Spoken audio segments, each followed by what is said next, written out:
I really like to use animated arrows on my maps quite often actually, so I want to create a library of arrow animation presets that I can quickly and easily apply and not have to basically recreate them every time. So I'm going to show you how to do this, and if you want to download some of the animation presets that I create here in this video, I have a link down to my Patreon page. I'll throw them all over there. So the best way that I like to go about this is I'll create a new composition here in After Effects, and I'll do 1000 by 1000 pixels just to get a nice square composition. I'll call it arrows, have a duration of maybe 10 seconds. And there's already an existing arrow preset in the Effects and Presets panel, which I'm going to use, and I'm going to just essentially customize this because the animation's already in place, the rigging's already in place. I can just make it look the way I want it to look and then create iterations of that for my animation presets.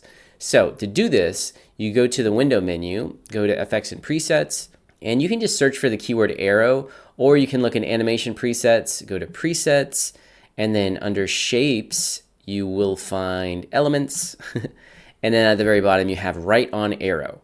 So if I double click this, it's going to generate a new shape layer from scratch. And if I play it back, we now have this arrow animation.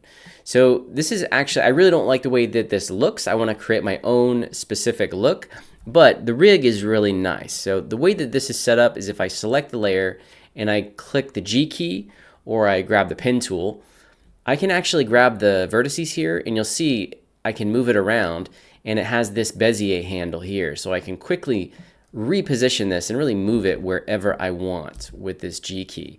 Now be careful, you need to switch back and forth between the G and the selection so that you don't accidentally close this loop. But I could grab, like I'm going to hit selection here, grab this last vertices, hit the pen tool again. I can even add extra points and it's just going to extend this arrow out, which is really, really cool. Now the way that this animation is set up is if you open this up, if you just hit the U key actually, you'll see that there's two parameters that are keyframed. We have an outer radius and an end parameter, which is the end parameter of a trim paths animator. So if I open this up, you can see that we actually have a polystar and a path. You can see this a little bit easier over here in the properties panel. We have this point group, which is the polystar, and this is essentially our arrowhead, and then the path, which is our arrow path. So what I want to do is, first of all, let's redesign this. I don't want to have this stroke around my arrowhead. I just want it to be one solid color. So with this polystar selected, I'm going to select solid and just set that to none. And then I'm going to change the fill color of this to match the path like that. There we go. I could always just throw a fill effect on this so I can quickly change to whatever color I want. In fact, I might do that a little bit later. Now I'll grab the path and I'm just going to set the line cap to flat. So now we have this look here. And I'm going to hit the U key again when the layer is selected, and I'm going to grab all these keyframes and I'm just going to hold Control and click on this to turn all these to linear, because the way that the influence is set on some of these keyframes, it's really kind of aggressive, so I want to just kind of go from scratch here. I like the parameters that are animated. I just want to give them my own animation here. So what I want to do is let's maybe take the outer radius and have it go quite a bit faster, and then make the path go slower, and I'll just add easy ease to all of these. I want it to be, a little bit slower.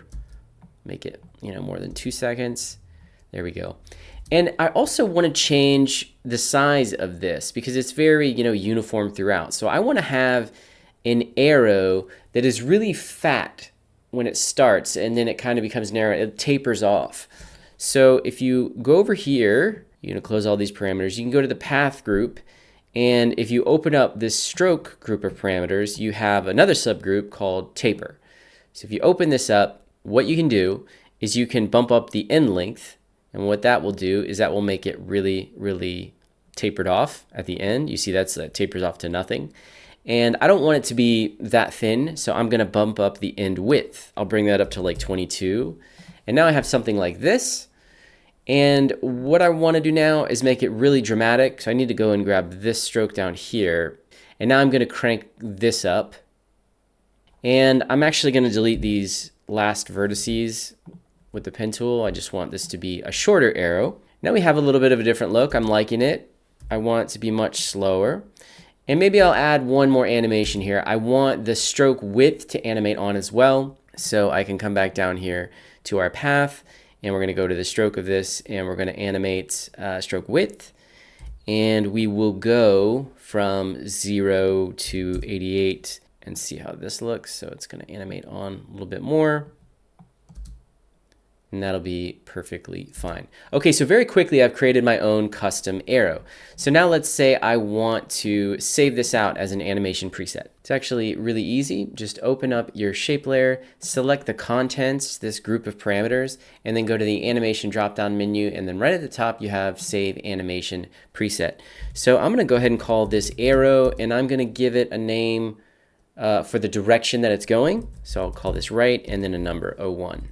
So if I'm going to create like a whole library, I would like to have some kind of naming structure so that I can quickly and easily apply these. Now, if I create a new composition, just to show you, if we go to create like a 1920 by 1080 comp, I go to effects and presets. I can now find this animation preset under animation presets, user presets, and then right here I have arrow right. And be aware that it will paste the keyframes wherever your playhead is located. So I'm going to hit, I'm going to double click on this right now.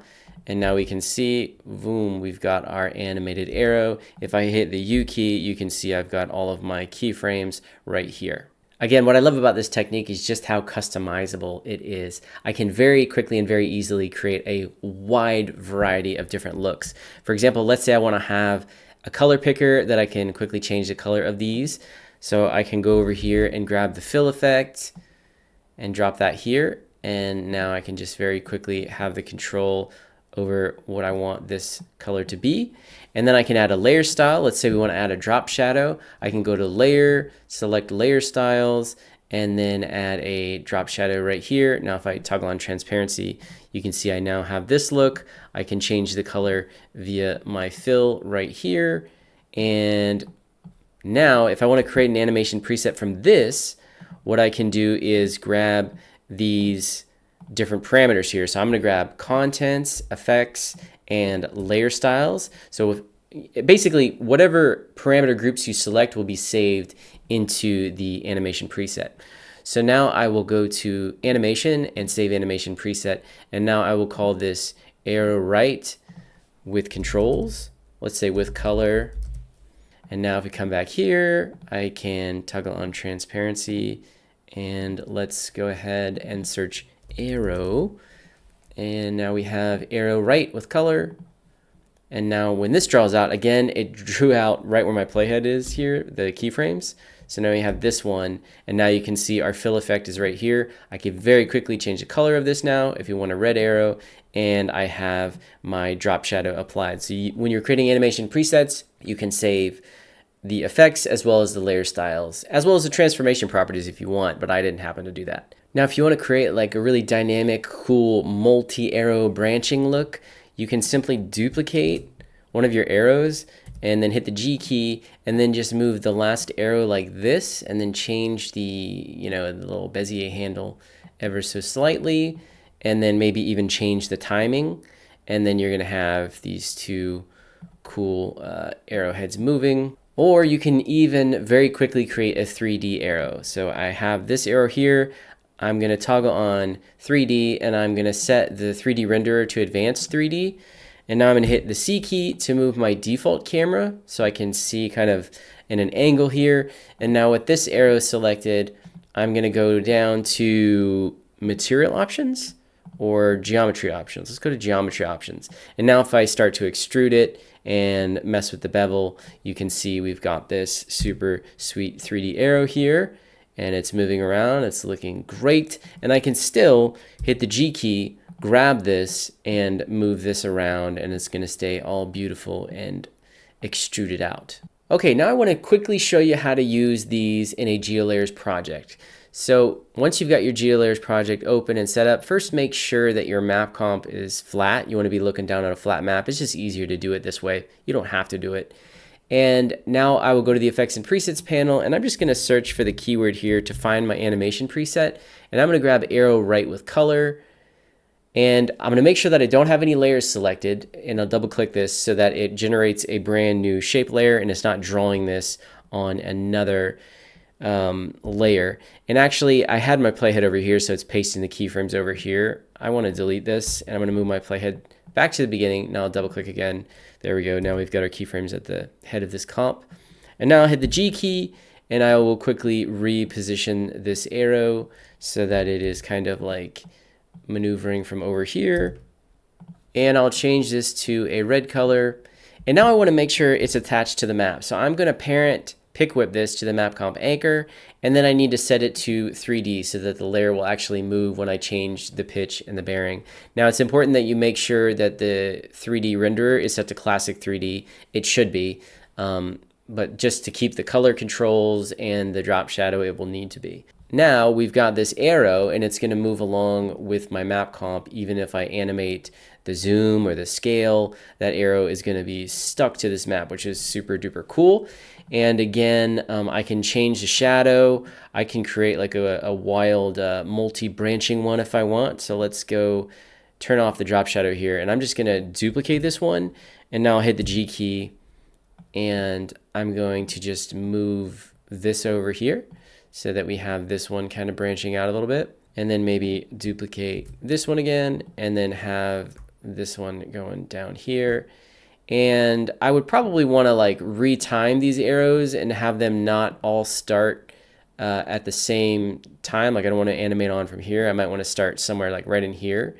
Now, if you want to do the 3D arrow in a Geolayers project, that's a little more complex. I will link to a 3D tutorial down in the description. So if you want to check that out, you can use like 3D arrows in using this script, but that's a whole nother tutorial. So I'll link to that down in the video description if you want to check that out. But as always, thanks for watching this tutorial. I hope you liked it. Go create your own library of animation presets of animated arrows, or if you want to download a handful of mine, I'm going to put those on my Patreon post. So if you're a member of the Patreon, you can go and pick those up. And as always, if you want to master the art of Geolayers, check out my Geolayers 3 masterclass. I also have a Battle Maps masterclass. The link to all of those courses will be down in the video description. And if you made it this far, I'm going to give you a discount. If you use discount code Boone, you will save $100 at checkout, and you will also save $50 if you decide to buy the 2 courses as a bundle. Okay.